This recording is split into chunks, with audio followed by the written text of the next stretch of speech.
Pronto, iniciei aqui a gravação, vamos lá.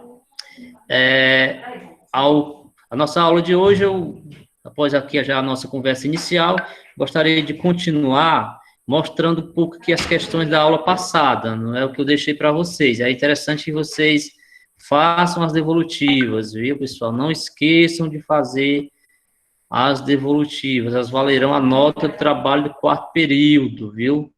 Então, é muito importante que a gente participe, que a gente não deixe de estar colocando essas atividades em dias, né?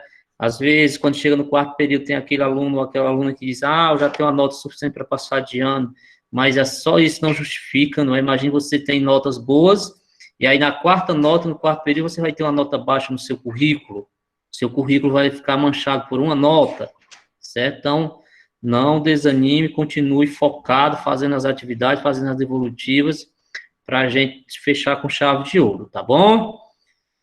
E aí eu compartilhar aqui, ó, foi essas 4 questões aqui, ó. Compartilhou aí com vocês, estão conseguindo visualizar? Sim. Sim?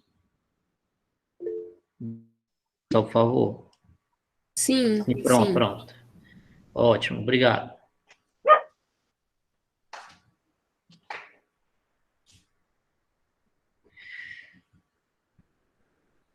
Pronto. Aqui no capítulo 9, Socialismo Real, está da página 162 a 176, certo? Capítulo 9, começa na página 162, fala de socialismo real. E aí, por que socialismo real? Isso, nós vamos falar do período ali que abrange a Guerra Fria, que existe ali uma força muito grande de 2 regimes, não é? Do socialismo da União Soviética e do capitalismo dos Estados Unidos, certo? Então, os Estados Unidos, não é, tem assim, de certa forma, um poder maior que o capitalismo, abrange áreas maiores, né, regiões maiores, mas a União Soviética também vai ter força e vai implantar algumas experiências, alguns regimes em alguns locais do mundo, certo? E aí vai ser apresentado nesse capítulo. Quais experiências que tiveram? Aí vão falar da China, do Vietnã, de Cuba, certo? Cuba aqui na América, você já deve ter ouvido falar Cuba, e do Chile, certo?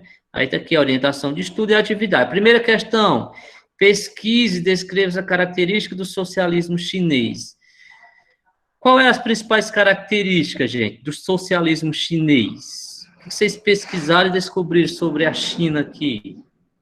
Bem no início, já fala sobre a China, não é? Na abertura do capítulo, a introdução do capítulo é sobre a China.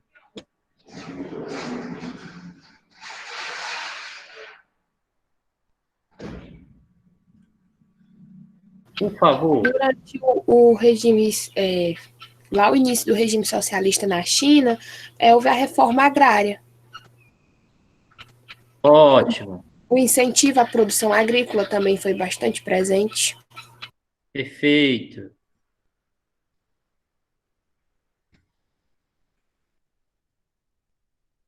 O regime ali, ele é implantado, né, por uma figura histórica chamada Mao Tse Tung. Mao Tse Tung, não é, que leva a China a esse processo, não é, de a Revolução Chinesa, que leva a China a esse processo, não é? E aí a China hoje é capitalista ou é socialista? Perdão. É um regime meio híbrido entre os dois. É um regime híbrido, tá? Está entre os dois, você acha isso, Lohane? Sim. Pronto. É bastante pertinente a sua colocação.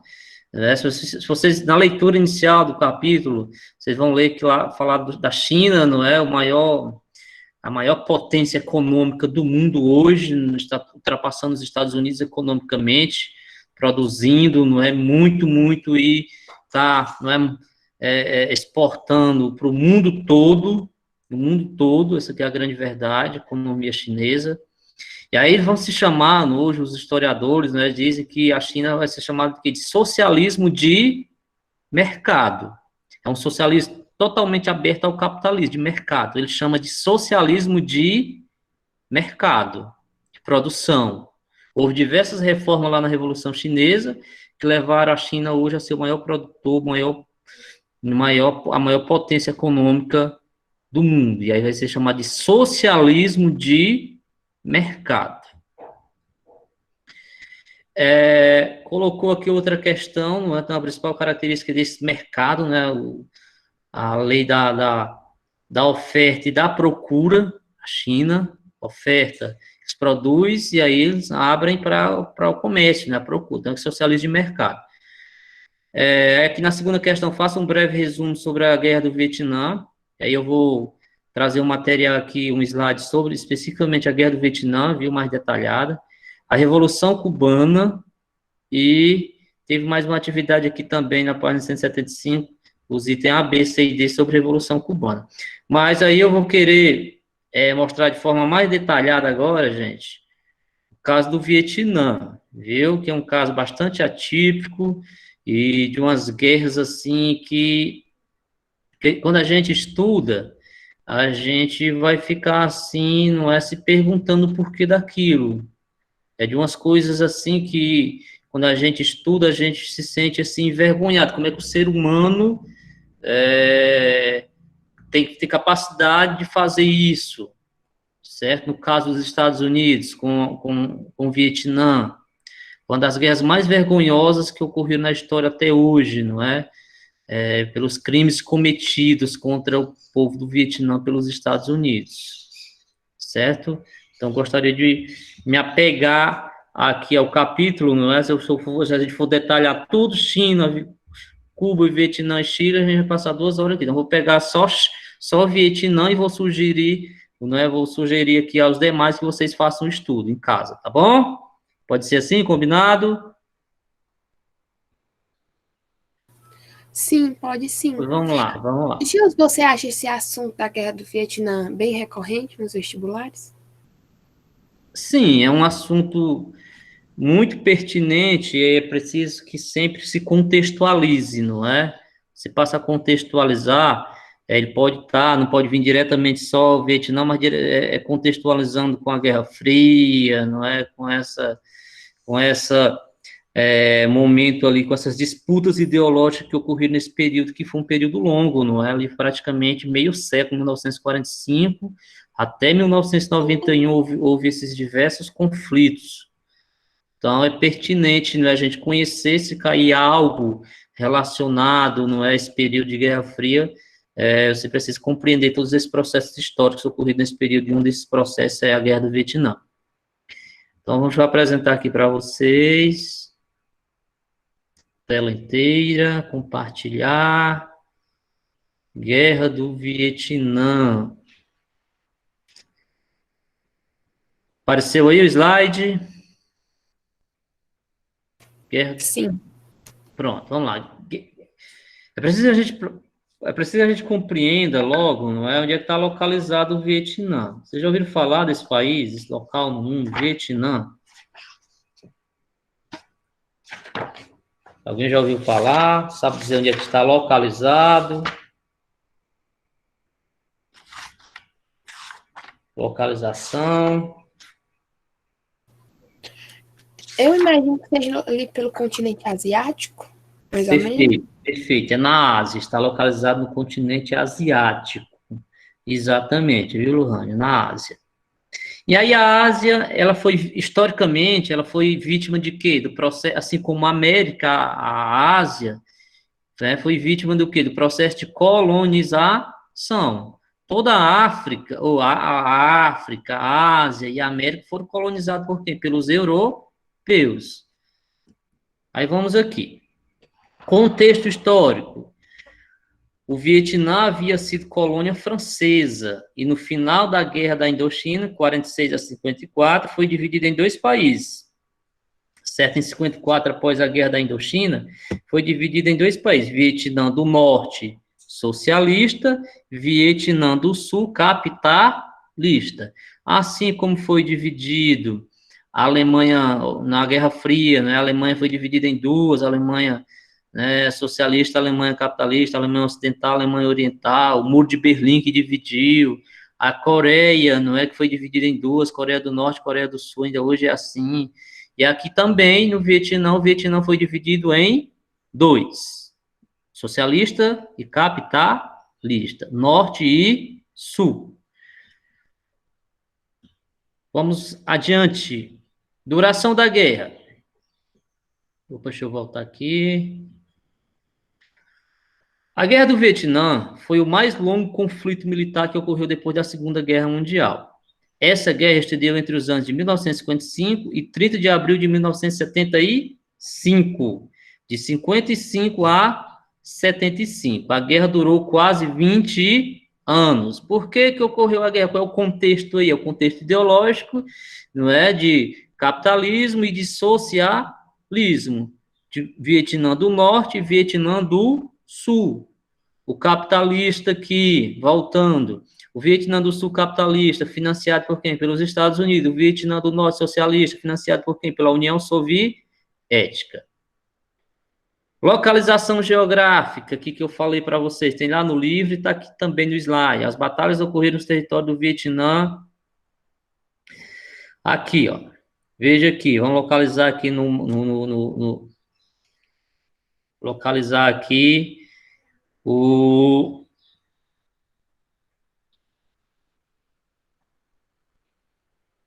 Vietnã. Veja aqui na parte superior, Vietnã do Norte. E aqui mais abaixo, na parte inferior do mapa, Vietnã do Sul.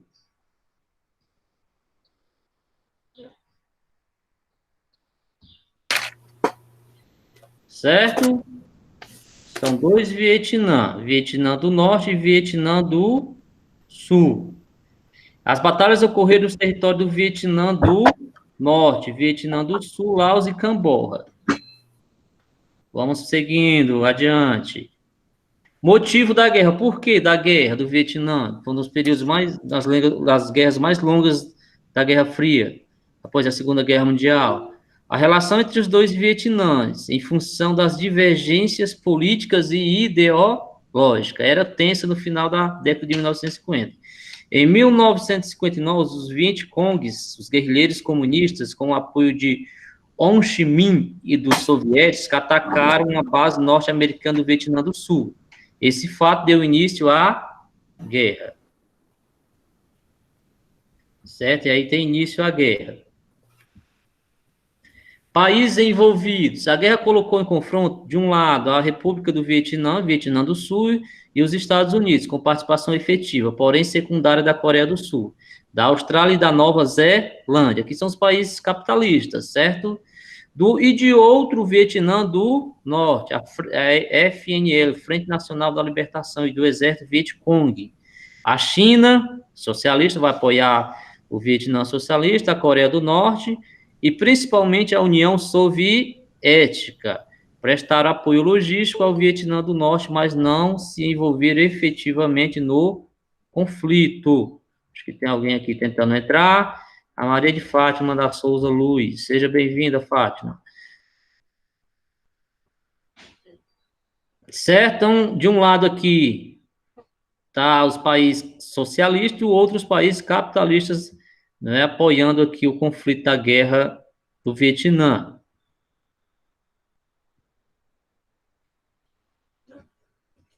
Vamos seguindo.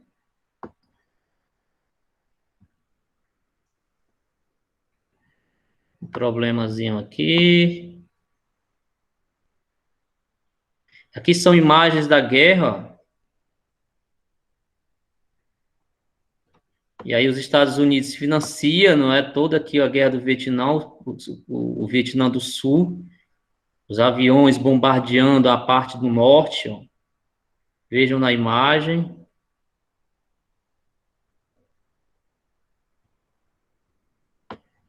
Não está dando para colocar a tela cheia, mas está dando para ver, gente?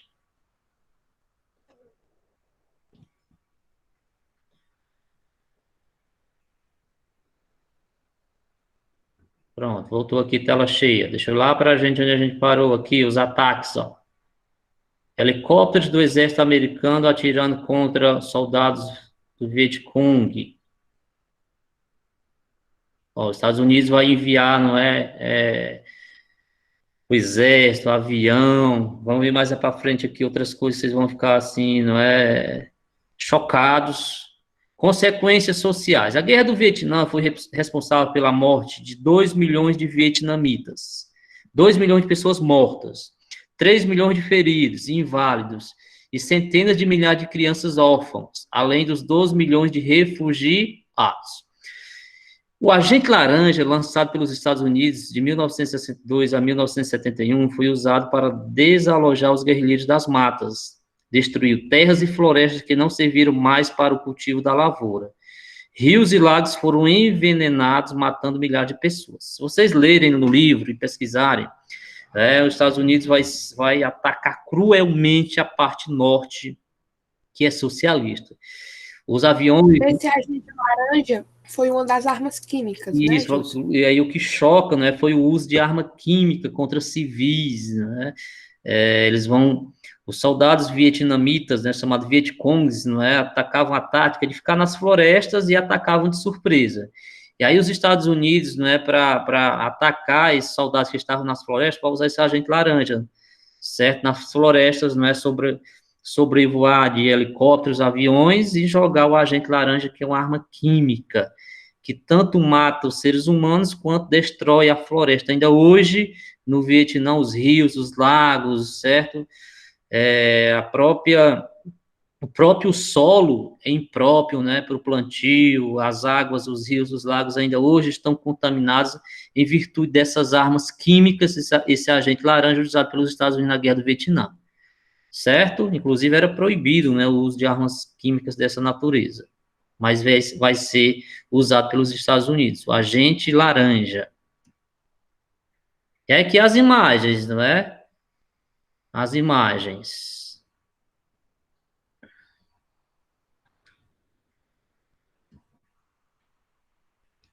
Essa outra imagem, o helicóptero pulverizando a vegetação com o agente laranja, ó, pulverizando. E aí tanto destrói a floresta quanto matava as pessoas, e ainda hoje essas áreas estão contaminadas. Hoje em dia, milhões de vietnamitas ainda sofrem graves consequências deixadas pelo agente laranja. O que é que o agente laranja ainda causa hoje? Abortos, casos de câncer, deformação no corpo e por artefatos explosivos que ainda não explodiram. A guerra terminou, mas continua matando por causa das mutações genéticas de pessoas que foram contaminadas durante a guerra, por 72 milhões de litros de produtos químicos. 72 milhões de litros de produtos químicos. Efeitos causados pelo agente laranja. Esse aqui é o quê? Má formação. Vejam, é muito parecido com o que ocorre no Japão, após as bombas atômicas. Ainda hoje as pessoas nascem, não é, com problemas de saúde, não é, com má formação, com câncer, com doenças congênitas, enfim. Vejam as imagens, ó, das consequências ainda hoje causadas pelo agente laranja usado pelos Estados Unidos na Guerra do Vietnã. Estão observando as imagens? Olha a vegetação, como ficou. E como está ainda hoje, não é? Porque esse solo ainda tem produtos químicos que causam doenças na população. Consequências econômicas. A guerra arrasou campos agrícolas, destruiu casas e vilas, provocou prejuízos econômicos gravíssimos no Vietnã, com um custo de 200 bilhões de dólares. Um país muito pobre tornou-se um país o quê? Já era pobre. E com essas consequências aí, com tudo isso, tornou um país miserável. Olha as imagens da destruição. Se alguém quiser falar, perguntar, para ficar à vontade, gente. Consequências políticas. Vietnã do Norte ficou governado pelo Ho Chi Minh e o Vietnã do Sul governado por Nguyen Dinh Diem.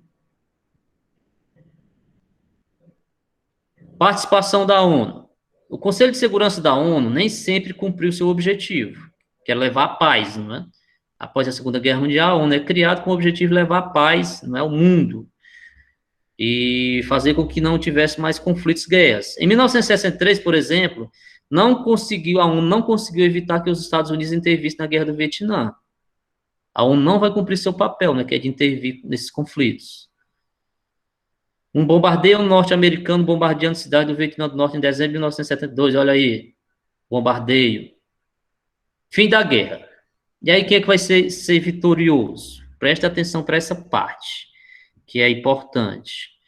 Como não estava conseguindo nenhum sucesso na guerra, tendo várias derrotas consecutivas e também não contando com o apoio da população, em 1975, o governo dos Estados Unidos da América aceita o Acordo de Paris, retirando todas as suas tropas do Vietnã. O Vietnã do Norte se declarava vitorioso a partir daquele momento.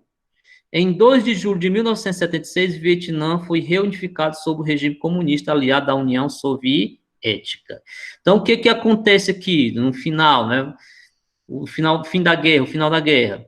Depois de muitos anos de guerra e guerra, não é? A guerra estava se estendendo muito. O mundo todo vai ficar assim estarrecido com o que os Estados Unidos faziam lá no Vietnã, tudo isso. Já tinha imagem, já tinha jornal, já tinha televisão, as pessoas ficavam sabendo, não é, desses acontecimentos, as imagens chocavam o mundo, vai haver uma grande comoção social no mundo todo, inclusive nos Estados Unidos, não é, para que o governo retire as suas tropas, e aí em 1975 os Estados Unidos não decide retirar as tropas. É a única guerra que até hoje os Estados Unidos não saiu vitorioso, mas também não foi derrotado, certo? Na verdade, eles retiraram as tropas. E aí, em 1976, o Vietnã é unificado em um único, que era Norte e Sul antes, agora é um único Vietnã sob o domínio.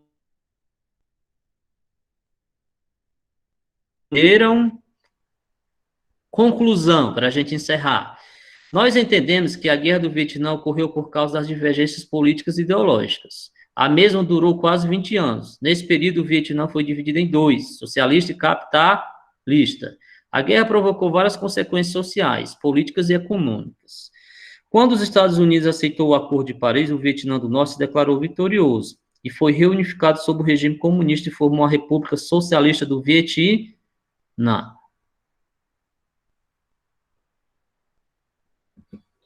Entender? Alguma pergunta, dúvidas?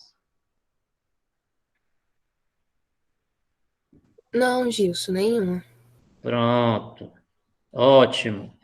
Então, era isso, pessoal, que eu queria deixar para vocês, não é que nós detalhamos aqui a questão do Vietnã, experiência socialista do século XX, contexto da Guerra Fria, e aí eu quero agora que vocês, não é orientação, que vocês leiam um pouco sobre Cuba, Revolução Cubana, experiência socialista de Cuba, do Fidel Castro, Che Guevara, Ernesto Che Guevara, que vão, né, fazer uma revolução, tomar o poder dos espanhóis. Cuba, da América, era uma ilha não governada pelos espanhóis. O Fidel Castro e o Ernesto Che Guevara vão fazer uma revolução e que tomam o poder, certo? Uma revolução armada. Cuba, ainda hoje a gente ouve falar muito de Cuba, não é? Tem suas particularidades. Por exemplo, a gente vê falar muito claro por exemplo, no programa dos médicos, não é, cubanos que vêm para o Brasil, uma pequena ilha que tem esse regime socialista que não é, exporta médicos para o mundo todo. O que tem por lá de curioso? Que regime é esse? Certo? Então fica a curiosidade para a gente fazer a leitura sobre Cuba e as atividades, tá bom? Cuba teve uma pequena experiência no Chile. A do Chile não foi uma revolta armada, foi popular, democrática. O povo lá elegeu Salvador Allende, um socialista que vai plantar o regime, fazer reforma agrária e tudo. E aí dura pouco tempo, não é? Com essas ideias, é lógico, porque os militares lá vão tomar o poder, dar um golpe militar, liderados por um ditador chamado Pinochet, certo? Mas fica aí a leitura e a atividade. É a atividade, pessoal, a atividade do final do capítulo, na página 177 e 178. Eu vou colocar aqui Organizar direitinho e enviar a atividade. A terceira do período. Combinado assim?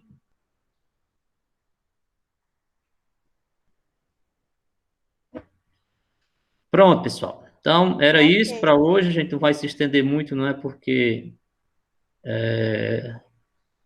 só às vezes não tem a paciência, né? Já vi, inclusive, já sei algumas pessoas.